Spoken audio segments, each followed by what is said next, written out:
BJP ರಾಜ್ಯಾಧ್ಯಕ್ಷರ ಮಧ್ಯಂತರ ಚುನಾವಣೆಯ ಭವಿಷ್ಯ. ವಿಜಯೇಂದ್ರ ಹೇಳಿಕೆಗೆ ಸಚಿವ ಮಹದೇವಪ್ಪ ತಿರುಗೇಟನ್ನ ಕೊಟ್ಟಿದ್ದಾರೆ. ರಾಜ್ಯ ಬಿಜೆಪಿಯವರು ಹಗಲು ಗನಸನ್ನ ಕಾಣ್ತಾ ಇದ್ದಾರೆ. 2028ರವರೆಗೂ ಕೂಡ ನಮ್ಮ ಸರ್ಕಾರವೇ ಆಡಳಿತದಲ್ಲಿರುತ್ತೆ.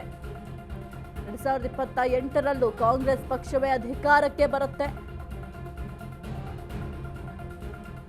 ಬಿಜೆಪಿ ರಾಜ್ಯಾಧ್ಯಕ್ಷ ಮಧ್ಯಂತರ ಚುನಾವಣೆಯ ಭವಿಷ್ಯ ವಿಚಾರಕ್ಕೆ ಸಂಬಂಧಪಟ್ಟಂತೆ ವಿಜಯೇಂದ್ರ ಹೇಳಿಕೆಗೆ ಸಚಿವ ಮಹದೇವಪ್ಪ ಅವರು ತಿರುಗೇಟನ್ನ ಕೊಟ್ಟಿದ್ದಾರೆ. ರಾಜ್ಯ ಬಿಜೆಪಿಯವರು ಹಗಲು ಗಣಸನ್ನ ಕಾಣ್ತಾ ಇದ್ದಾರೆ. 2028ರವರೆಗೂ ಕೂಡ ನಮ್ಮ ಸರ್ಕಾರವೇ ಆಡಳಿತದಲ್ಲಿರುತ್ತೆ. 2028ರಲ್ಲೂ ಕಾಂಗ್ರೆಸ್ ಪಕ್ಷವೇ ಅಧಿಕಾರಕ್ಕೆ ಬರುತ್ತೆ. ಬಿಜೆಪಿ ರಾಜ್ಯಾಧ್ಯಕ್ಷ ಮಧ್ಯಂತರ ಚುನಾವಣೆ ವಿಚಾರಕ್ಕೆ ಸಂಬಂಧಪಟ್ಟಂತೆ ಮಹದೇವಪ್ಪ ಅವರು ರಿಯಾಕ್ಟ್ ಮಾಡಿದ್ದಾರೆ. ಸಚಿವರು ಏನ್ ಮಾತನಾಡಿದ್ದಾರೆ ನೋಡೋಣ.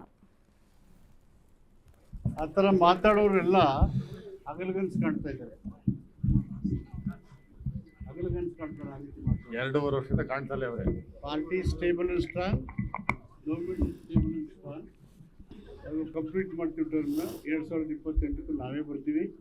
ಬಿಜೆಪಿ ಕರ್ನಾಟಕದಲ್ಲಿ ಎಂದೂ ಜನಮನ್ನಣೆಯಿಂದ ಸರ್ಕಾರ ರಚನೆ ಮಾಡಲ್ಲ, ಮುಂದೇನೂ ಮಾಡಲ್ಲ,